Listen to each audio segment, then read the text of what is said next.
नमस्ते दोस्तों, good evening, सत श्री अकाल। कैसे हो आप लोग? I hope you all are fit and fine and you are staying at your home. मैं प्रिया दुबे एग्ज़ाम सेंटर में आपको सीटेट की प्रिपरेशन कराने के लिए आई हूँ, जहाँ पे हमें टारगेट सेट करना है कि हमें सीटेट 2020 को क्रैक करना है। उसके लिए काफ़ी सब्जेक्ट्स आपको पढ़ने पड़ेंगे। मेरे थ्रू आप ईवीएस पढ़ोगे, जिसमें मैं डेली आपको ईवीएस के नोट्स दूँगी। वो नोट्स आपके एनसीईआरटी से रिलेटेड होंगे।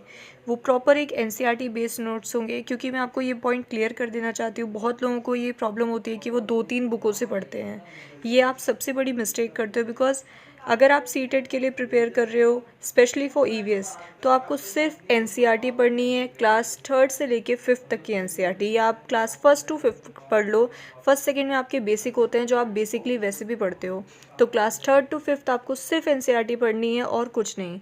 अगर आप बहुत ज़्यादा एक्स्ट्रा नॉलेज पाना चाहते हो, तो आप जो प्राइवेट स्कूल्स की बुक होती है ईवीएस की 3rd to 5th की, वो आप ऑप्ट कर सकते हो, देख सकते हो। बट आई सजेस्ट, अभी तक का जो एक्सपीरियंस है सीटेट का सबका, वो यही है कि एनसीईआरटी पढ़ो 1st to 5th की या 3rd to 5th की नॉर्मल। बस इससे आगे कुछ नहीं आता। 1-2 क्वेश्चन जो बाहर से आ जाते हैं वो आप वैसे भी क्रैक कर लोगे, उसमें कोई बहुत बड़ी बात नहीं है। सो नाउ मैं आपको डेली यहाँ पे, अगर आपके पास एनसीईआरटी नहीं है, कोई बुक नहीं है, तो डोंट वरी, मैं आपको डेली यहाँ पे ईवीएस के इंपॉर्टेंट चैप्टर वाइज नोट्स दूँगी जो मैंने प्रिपेयर किए हैं, और हर दूसरे तीसरे दिन मैं आपको उससे रिलेटेड क्वेश्चंस दूँगी, जिससे आप चेक कर सकते हो कि अभी तक आपने जितना पढ़ा है उसमें आप कितने क्वेश्चंस खुद कर सकते हो, जो आपकी प्रैक्टिस में हेल्प करेंगे। तो now just start our lecture. So let us begin with our chapter number 1, that is going to school. See, please, it's a request, if you're not like, shared or subscribe the channel, so please like, share and subscribe the channel as soon as possible, because that will be more helpful for us. हमारे confidence को boost up करने के लिए वो भी helpful होगा। So now friends, as we all know, ये English में है, लेकिन मैं इसको बिल्कुल प्रॉपर हिंदी में आपको एक्सप्लेन करूँगी। So don't worry about that, because I will explain it in Hindi. शुरू करते हैं हम अपने क्वेश्चंस। ये मैंने कुछ इंपॉर्टेंट क्वेश्चंस लिखे हैं, आप देख सकते हैं।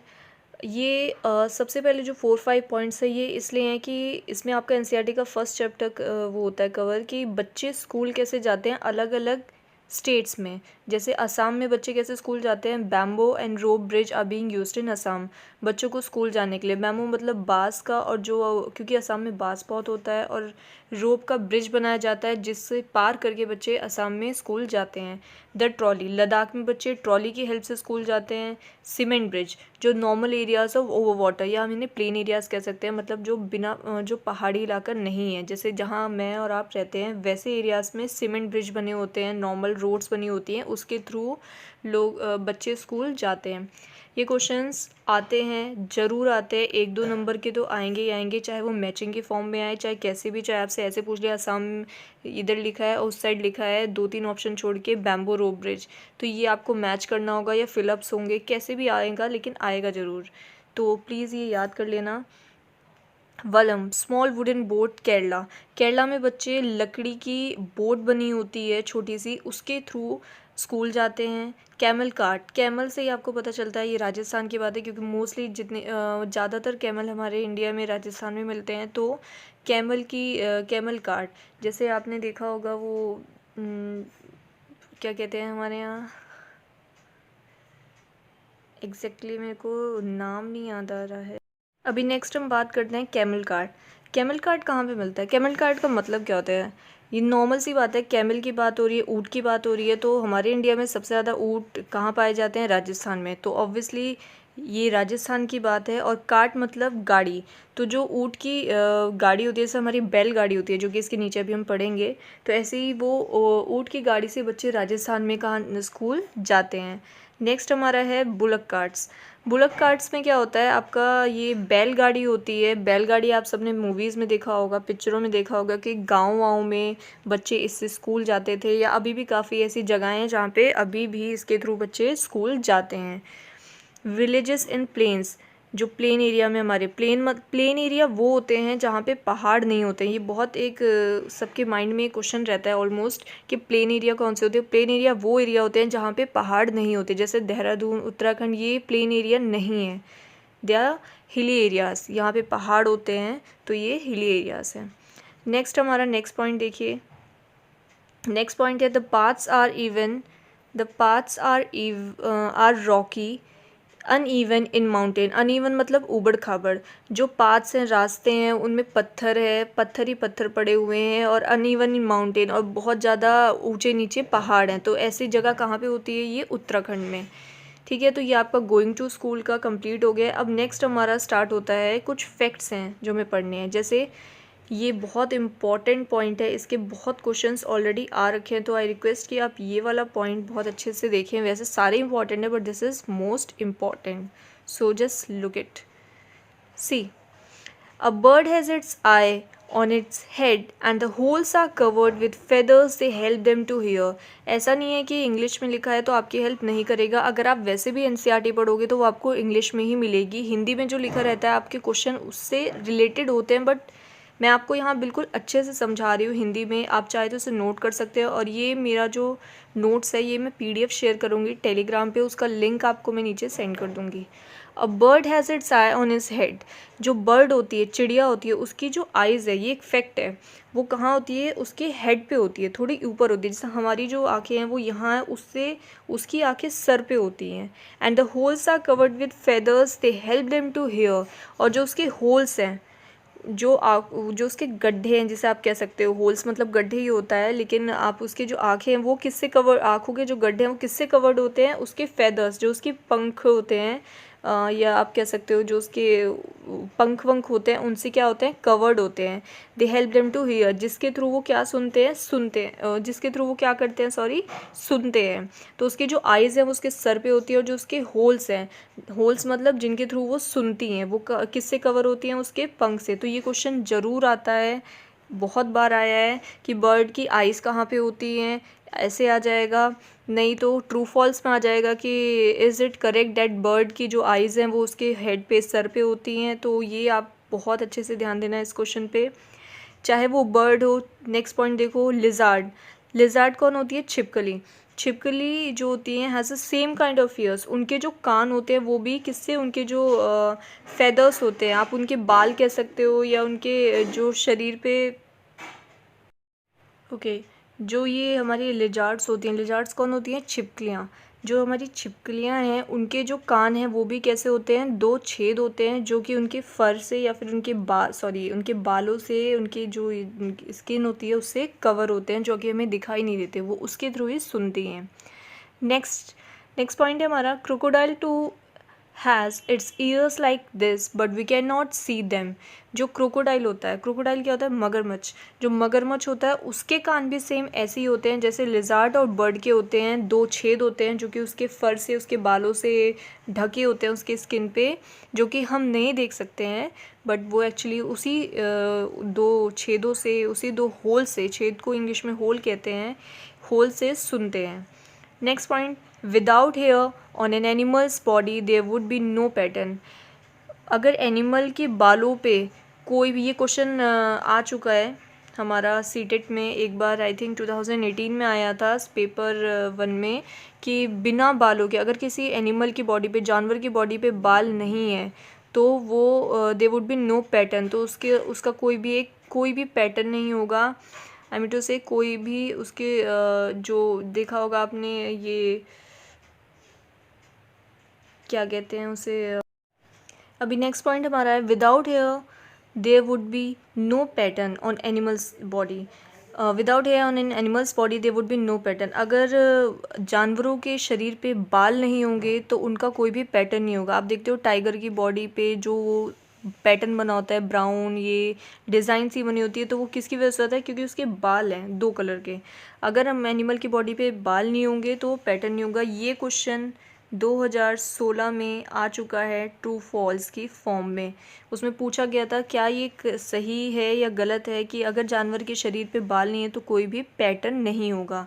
तो ये क्वेश्चन ऑलरेडी आपका पूछा जा चुका है, तो ये आप ध्यान से कर लेना। और एक क्वेश्चन इसका भी पूछा गया था, सॉरी बर्ड वाला पूछा गया था कि क्या आई थिंक ये 2018 में आपका पूछा गया था कि क्या बर्ड के कान होते हैं और उसकी आइज़ कहाँ होती हैं। तो ये दो क्वेश्चन आपके ऑलरेडी पूछे जा चुके हैं, ये 18 में और ये 16 में।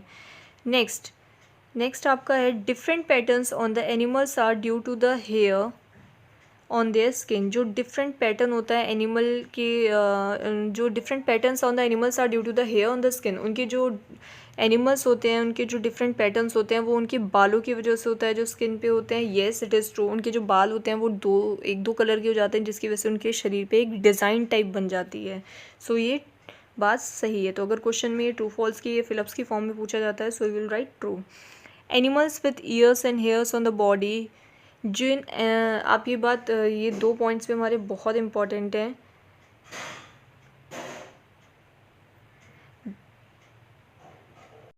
सी the next point, animals with ears and hairs on their body, जिन जानवरों के कान होते हैं और बाल होते हैं उनकी बॉडी पे, वो क्या करते हैं, वो बर्थ देते हैं। जैसे हम ह्यूमन बीइंग्स जो फीमेल होती हैं वो बच्चे को जन्म देती हैं, पैदा करती हैं, ऐसे ही वो जानवर जिनके कान होते हैं और शरीर पे बाल होते हैं वो भी बच्चे को अपने पैदा करते हैं। और जो animals with no ears outside the body, जिनके कान उनके शरीर के बाहर नहीं होते, वो क्या करते हैं, वो अंडे देते हैं। तो ये बहुत बड़ा एक डिफरेंस है कि कौन से जानवर, ये क्वेश्चन ऐसे आता है, एग लेस करते हैं, जैसे अंडे देने को हम इंग्लिश में लेज एग कहते हैं, और कौन से जानवर बर्थ देते हैं। तो अगर आपसे डिफरेंस पूछता है तो यू कैन राइट, जिन जानवरों के शरीर पे कान होते हैं और बाल होते हैं वो क्या करते हैं, हमारी तरह बर्थ देते हैं, और जिनके कान नहीं होते हैं उनकी बॉडी के बाहर, वो क्या करते हैं, एग्स देते हैं। So I think this should be understandable, आप समझ गए होंगे ये चीज़। The oldest female elephant becomes the head of the herd. ये एक बहुत इंपॉर्टेंट पॉइंट है। एलिफेंट के बारे में कम से कम 1-2 नंबर का क्वेश्चन ज़रूर आता है हर बार। तो यहाँ मैंने जितने भी इंपॉर्टेंट पॉइंट्स एलिफेंट से रिलेटेड हैं वो सब दे दिए हैं। जैसे ये वाला पॉइंट्स आप देखो, द ओल्डेस्ट फीमेल एलिफेंट, जो सबसे बूढ़ी फीमेल एलिफेंट होती है, becomes the head of the heard. Heard मतलब झुंड, हर्ड मतलब झुंड, जो एलिफेंट का झुंड होता है, जहाँ कम से कम 5-6 एलिफेंट, 10-12 एलिफेंट जा रहे होते हैं, तो उन्हें हम हर्ड कहते हैं, एलिफेंट के झुंड को। तो ये वर्ड आप याद कर लेना, इसको, हर्ड को। This is elephant herd. तो the oldest female elephant becomes the head of the herd. जो सबसे बूढ़ी एलिफेंट होती है वो क्या बन जाती है, हेड बन जाती है अपने झुंड की। There is no male elephant in the herd. ये बहुत ही shocking but this is truth. आप एनसीईआरटी में भी चेक कर सकते हो, नेट पे भी इसको चेक कर सकते हो अगर आपको लग रहा है मैंने गलत लिखा है। कि जो झुंड जाता है एलिफेंट्स का, आपने देखा होगा बहुत सारे एलिफेंट्स जा रहे हैं, उनमें जितने भी एलिफेंट होते हैं वो सब फीमेल होती हैं, उसमें एक भी मेल एलिफेंट, मादा एलिफेंट नहीं होता है, सब के सब फीमेल होती हैं, ठीक है। उस झुंड में कोई भी मेल नहीं जाता।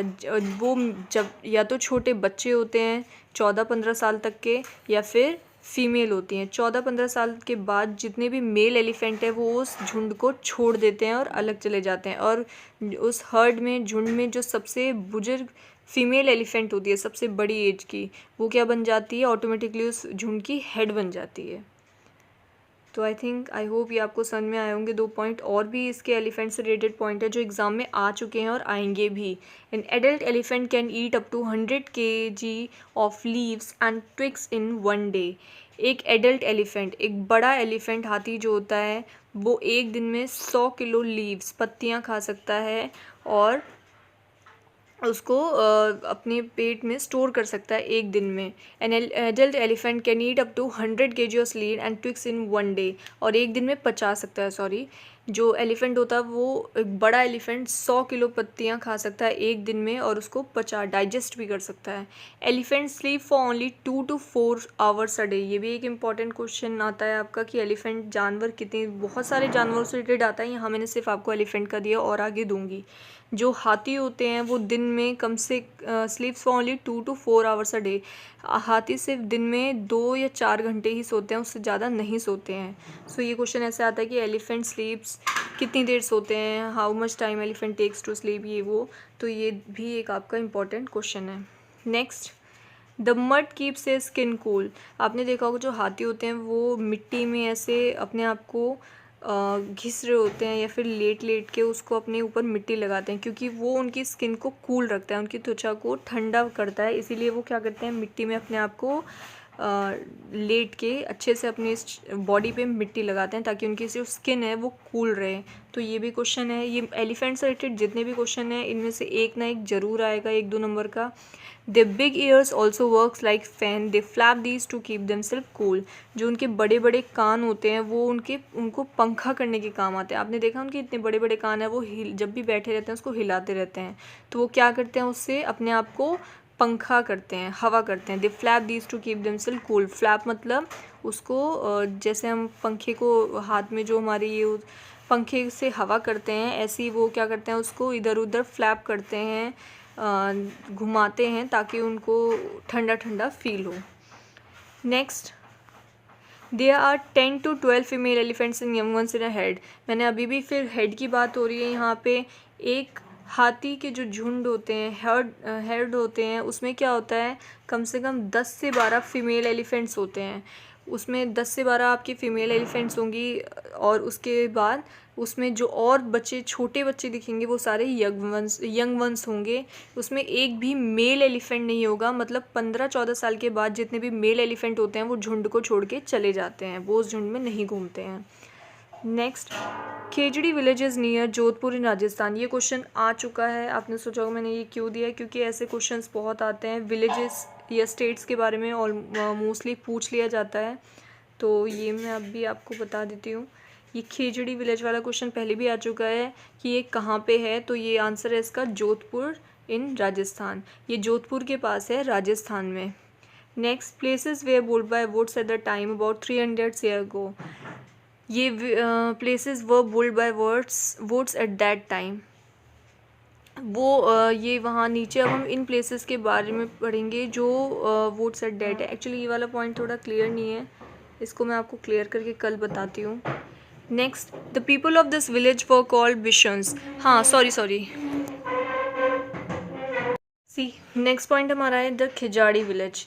जो ये खेजड़ी विलेज है हमारा वो जोधपुर में है, राजस्थान के पास। इससे रिलेटेड बहुत सारे क्वेश्चंस आपके एग्ज़ाम में आते हैं। लाइक ये कितने साल पहले बनाया गया था, 300 साल पहले बनाया गया था और पूरा विलेज लकड़ी से बनाया गया था। लकड़ी की हेल्प से इसका सारा सामान बना था, इस विलेज में जितना भी था। The people of this village were called Bishnois. इस विलेज के लोगों, इस गाँव के लोगों को क्या कहा जाता है। नेक्स्ट आपका है the Khejri Khejri tree can grow up to without much water. यहाँ का जो ट्री होते हैं, गांव के पेड़ होते हैं, वो बिना पानी के ग्रो कर सकते हैं, बहुत ज़्यादा पानी उन्हें नहीं चाहिए होता है। It gives beans. इनसे बीन्स, जो आपने बीन्स आप सब्जी खाते हो, वो पैदा होते हैं और वो इन्फेक्ट नहीं होते हैं किसी भी कीड़े से। अगर उन पे कोई भी कीड़ा उस पेड़ पे लगता है तो उससे उन्हें कोई फ़र्क नहीं पड़ता है। नेक्स्ट आपको यहाँ पे story from Butshah village in Muzaffarpur district in Bihar. आप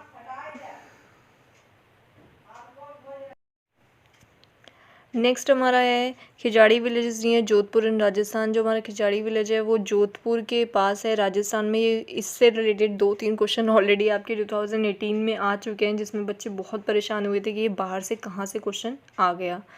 सो इसमें कुछ नहीं करना है। इसके बारे में 1-2 चीज़ें मैंने नीचे लिख दी हैं जो अभी तक आ चुकी हैं, मेन वो आप देख लो। वैसे आप इसके बारे में नेट पे भी थोड़ा गूगल पे सर्च कर सकते हो। लाइक कि 300 साल पहले गांव बसा था और इसमें हर चीज़ लकड़ी की थी। ये यहाँ पे जो लोग हैं, the people of this village are called Bishnois, उन्हें हम बिशंस कहते हैं। द खिजाड़ी ट्री, जो यहाँ के पेड़ होते हैं वो बिना पानी के ग्रो कर सकते हैं, बहुत ज़्यादा पानी उन्हें नहीं चाहिए होता है। वो हमें उनसे बीन्स होते हैं पैदा।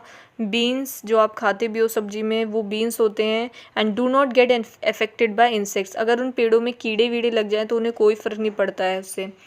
अब नेक्स्ट आपका है story from Buchana village in Muzaffarpur district in Bihar. Muzaffarpur village में बिहार के एक डिस्ट्रिक्ट मुजफ्फरपुर में एक विलेज है, गाँव है बुछाना, उसके बारे में भी स्टोरी आती है। तो आप इसको भी, ये हम एक दिन पढ़ेंगे। वैसे आप इसको नेट पे भी सर्च कर सकते हो, मैं वरना एक दिन आपको इसका PDF शेयर कर दूँगी, क्योंकि इससे 1 नंबर का क्वेश्चन आएगा ही आएगा। नेक्स्ट आपका है हनी बीज ले देयर एग्स। हनी बीज क्या होती हैं? मधुमक्खियाँ। जो मधुमक्खियाँ होती हैं वो अपने जो अंडे हैं वो किस मंथ में देती हैं? ये क्वेश्चन आ चुका है ऑलरेडी, इम्पॉर्टेंट क्वेश्चन है और मोस्टली बहुत बार आया है, तो आप इसे बहुत अच्छे से कर लेना कि मधुमक्खियाँ अपने अंडे किन महीनों में देती हैं। अक्टूबर से दिसंबर तक, अक्टूबर से दिसंबर के बीच में या अक्टूबर से दिसंबर तक के महीनों के बीच में मधुमक्खियाँ अपने अंडे देती हैं। तो ये क्वेश्चन आ जाएगा कि हनी बीज अपने एग्स कब ले करती हैं, तो वो अपने अंडे कब देती हैं? अक्टूबर से दिसंबर के बीच में। Every beehive has one queen bee that lays egg. हर एक जो मधुमक्खियाँ होती हैं हैज़ वन क्वीन बी, उनमें एक क्वीन बी होता है डेट लेज एग। बीहीव क्या होते हैं? छत्ते होते हैं। क्या होते हैं? छत्ते। हर छत्ते में एक क्वीन बी होती है, मतलब फीमेल हनी बी होती है, जिसे हम कह सकते हैं स्त्री। क्या कहते हैं? स्त्री आपकी, जैसे हम फीमेल मेल होते हैं तो उन एक छत्ते में एक क्वीन बी होती है जो क्या करती है? अंडे देती है। There are only few males in the hive. जिनमें से जो बीहीव होती है, वो छत्ता होता है, उसमें कुछ ही मेल होते हैं, बाकी ज़्यादातर फीमेल होती हैं। Most of the bees have no special role as workers. ज़्यादातर जो बीज होते हैं, बीज कौन होते हैं? जो मेल मधुमक्खियाँ होती हैं, नर मधुमक्खियाँ, वो क्या करते हैं? उनका कोई भी ऐसा मेन रोल नहीं होता है, वो वर्कर का काम करते हैं। वो सिर्फ इधर से उधर खाने पीने का अपना सामान पहुंचाना, मतलब वर्कर्स का काम होता है, छत्ते बनाना, यही सब होता है। जो फीमेल होती है मेन काम उनका होता है। ट्रेन इज स्टार्टेड फ्रॉम, अब यहाँ ट्रेन की बात होने लग गई है। ट्रेन मैं वही पढ़ा रही हूँ जो आपका चैप्टर नंबर 1, मैंने 1st to 5th क्लास तक का हर चैप्टर नंबर 1 का एक जो इम्पोर्टेंट क्वेश्चन अभी तक आ चुके हैं या आने की संभावना है, उनका PDF बनाया है। सिर्फ वही क्वेश्चन अभी आपको करा रही हूँ। ट्रेन इज स्टार्टेड फ्रॉम गांधीमम इन कच्छ गुजरात। जो ट्रेन होती है वो स्टार्ट होती है गांधीमम कच्छ से, गुजरात से। वहाँ जो हमारी सबसे पहली ट्रेन है वो यहाँ से स्टार्ट हुई थी। Next, food of Gujarat. अब यहाँ गुजरात के फूड की बात, अब यहाँ गुजरात की बात होने लग गई। कई बार एग्ज़ाम में गुजरात से, वैसे आपको हर स्टेट के, इंडिया के हर स्टेट के फूड, थोड़े बहुत उसके नियर बाय विलेजेस वगैरह, उसके जो मेन जो फेमस चीज़ें उनके बारे में पता होना बहुत ज़रूरी है EVS में। तो आप ये थोड़ा बहुत इसको कोलैब कर लेना, इस इन्फॉर्मेशन को गूगल से या फिर NCERT से, क्योंकि जैसे यहाँ गुजरात के बारे में कई बार एग्ज़ाम में पूछा गया है कि गुजरात का फेमस फूड क्या है। आपको मैचिंग की फॉर्म में दे देंगे, इधर 1-2 शहरों के नाम और उधर उसके फेमस फूड के बारे में, तो आपको मैच करना होगा। जैसे यहाँ गुजरात के खाने के बारे में पूछा गया था, जो प्रसिद्ध वहाँ का खाना है, जैसे ढोकला चटनी, वहाँ पे ढोकला और चटनी बहुत फेमस है खाने में। लेमन राइस, नींबू का चावल बहुत फेमस है। और मिठाई, गुजरात में एक कॉमन बात यह है कि वहाँ के हर खाने में आपको मीठापन मिलेगा। वो लोग कुछ ना कुछ मीठा ज़रूर डालते हैं हर एक खाने में अपने। Ahmedabad and Valsad are in Gujarat. Ahmedabad और वेलसेड जो है वो गुजरात में है। ये क्वेश्चन भी आ चुका है। यहाँ पे कैसे क्वेश्चन आ जाए आपको खुद नहीं पता। सीटेट में आते NCERT से ही है, 1-2 नंबर के बाहर से आते हैं। 15 नंबर के आपकी NCERT है, 15 नंबर की आपकी पेडोलॉजी है। मैं पेडोलॉजी की भी आपको क्वेश्चंस कराऊंगी, उसके मैं डायरेक्ट आपको क्वेश्चंस कराऊंगी जो अभी तक जितने क्वेश्चन आ चुके हैं और जैसे आते हैं। तो आप ये मत सोचना कि मैं उसके कराऊंगी नहीं, पूरा EVS का मैं आपको सिलेबस सीटेट का कराऊंगी, भले मेरे पास कितने कम दिन रह गए, पता नहीं कब पेपर होगा। कोजाहिगडो इज़ इन केरला, केरला में है ये। मदगोवन इज़ इन गोवा, गोवा में है ये सारी चीज़ें पूछ लेता है एग्ज़ाम में, आ चुकी हैं, इसलिए मैंने यहाँ पे लिखा। और आपकी NCERT में भी है, वरना ये सब ऐसा नहीं है तो हम हर स्टेट का पढ़ सकते हैं, बट ये आ चुकी हैं। There are total 2,000 bridges and 92 tunnels in the route from Goa to Kerala. जब आप गोवा से केरला जाते हो या केरला से गोवा जाते हो तो उस बीच रूट, मतलब रास्ते में 2000 ब्रिजेस, पुल आते हैं और 92 टनल्स आते हैं। टनल्स आपने देखा होगा, जो ट्रेनें जैसे गुफा टाइप में से जाती हैं या फिर जहाँ पे बहुत सारे खंडर टाइप होते हैं। तो ये क्या होता है, जब आप गोवा से केरला या केरला टू गोवा जाते हो तो वो रास्ते में 2000 ब्रिज पड़ते हैं, 92 टनल्स पड़ते हैं। ये क्वेश्चन भी एग्ज़ाम में आ चुका है। वैसे ये सारे क्वेश्चन आ चुके हैं, पर ये वाला बहुत बार पूछा गया है, ये इसलिए यहाँ पे दिया है। तो 1-2 स्टेट्स का आप जो फेमस है उनका याद रखना, जहाँ ज़्यादा ब्रिजेस टनल्स आते हैं। Kozhikode city in the state of Kozhikode is a city in the state of Kerala in southern India on the Malabar coast. It is also known as Calicut. ये एक सिटी है जो केरला स्टेट की है इन southern India में हमारा Kerala state, उसमें एक ही सिटी है ऑन द मलबार कोस्ट, जो मलबार कोस्ट पे है, इसे हम कैलिकट भी कहते हैं। ये भी क्वेश्चन आ चुका है। ये एक ऐसे क्वेश्चन है जिनके हम सोचते हैं कि यार ये तो बाहर से आ गया, बट ये बाहर से नहीं, ये आपकी एनसीईआरटी में भी है, बट ऐसे होते हैं कि थोड़ा मतलब इनको हम फोकस नहीं करते हैं इन पे, ये सोच के कि ये आएंगे नहीं, बट ऐसे क्वेश्चन ही 1-2 नंबर में आ जाते हैं।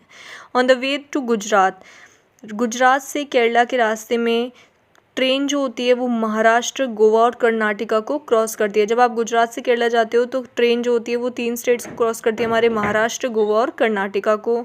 कोट्याम is a town in the Indian state of Kerala के स्टेट में एक टाउन है कोट्याम।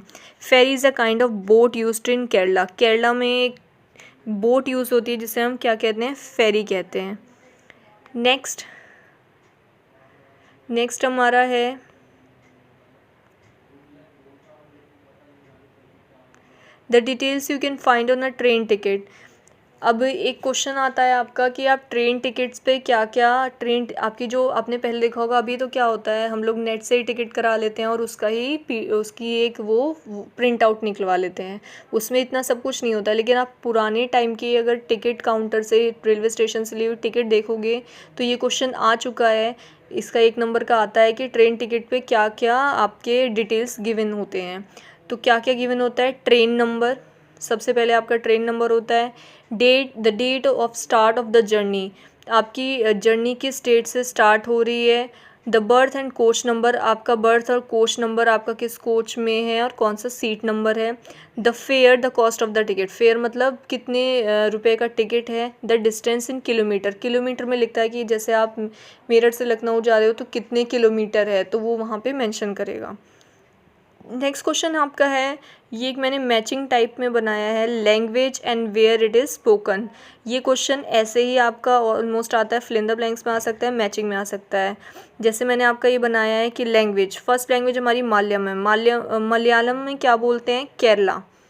मैंने उल्टा बोल दिया, लैंग्वेज है मलयालम, कहाँ पे बोलते हैं मलयालम, केरला में। तो ये क्वेश्चन आपको 5-6 आपको स्टेट्स की लैंग्वेज के नाम इंडिया के पता होने चाहिए, क्योंकि ये क्वेश्चन आएगा ही आएगा 2-3 नंबर में। तो केरला में कौन सी भाषा बोली जाती है, मलयालम। और कर्नाटका, महाराष्ट्र, गोवा एंड कुछ केरला के कुछ और जो पार्ट्स हैं उनमें क्या बोली जाती है, कोंकणी। महाराष्ट्र, गोवा, दमन एंड दादरा, इन सब में मराठी बोली जाती है, मुंबई वगैरह महाराष्ट्र में, दमन दादरा इन सब में, एंड नगर हवेली में भी। गुजरात में ऑब्वियसली गुजराती बोली जाती है, और कर्नाटका, आंध्र प्रदेश, तमिलनाडु इन सब में कन्नड़ी बोली जाती है, ठीक है, कन्नड़ बोली जाती है। Now I hope you all have enjoyed the our lesson video. Okay, now I hope you all have enjoyed the session. आप सबको मैंने तो अपनी पूरी कोशिश की, आप सबको पसंद आया कि नहीं।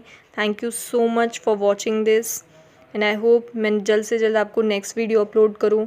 और प्लीज़ इट्स अ रिक्वेस्ट, अगर आपको ये वीडियो पसंद आई है तो इसे चैनल को लाइक, सब्सक्राइब और शेयर ज़रूर करें। मैं आगे भी आपको सीटेट के ऐसे ही वीडियोस करूँगी। इससे क्या होता है, जब आप लाइक, शेयर करते हो, सब्सक्राइब करते हो चैनल को, तो एक थोड़ा सा और कॉन्फिडेंस लेवल बूस्टअप होता है, बढ़ता है, और मन करता है कि आगे और भी वीडियोज़ हम पोस्ट करें।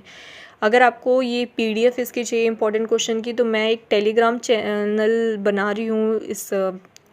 हमारा टेलीग्राम चैनल है, उसका लिंक मैं आपको नीचे सेंड कर दूँगी। आप प्लीज़ टेलीग्राम प्ले स्टोर पे जाके डाउनलोड करो और वहाँ पे ये लिंक ओपन कर लेना आपका, वहाँ पे ये आपको इसकी PDF मिल जाएगी। और आगे भी हम और सब्जेक्ट्स की भी PDF देने की कोशिश करेंगे, भले ही हम उसकी वीडियो ना बना पाएँ सीटेट के और सब्जेक्ट की, बट मैं आपको उसके इंपॉर्टेंट क्वेश्चन देने की कोशिश करूँगी। तो अगर आप स्कोर करना चाहते हो, सीटेट क्लियर करना चाहते हो, तो प्लीज़ आप हमारे चैनल को फॉलो करो। जितने भी इंपॉर्टेंट क्वेश्चन हैं सब्जेक्ट वाइज, मैं आपको ज़रूर पोस्ट करूँगी उसमें।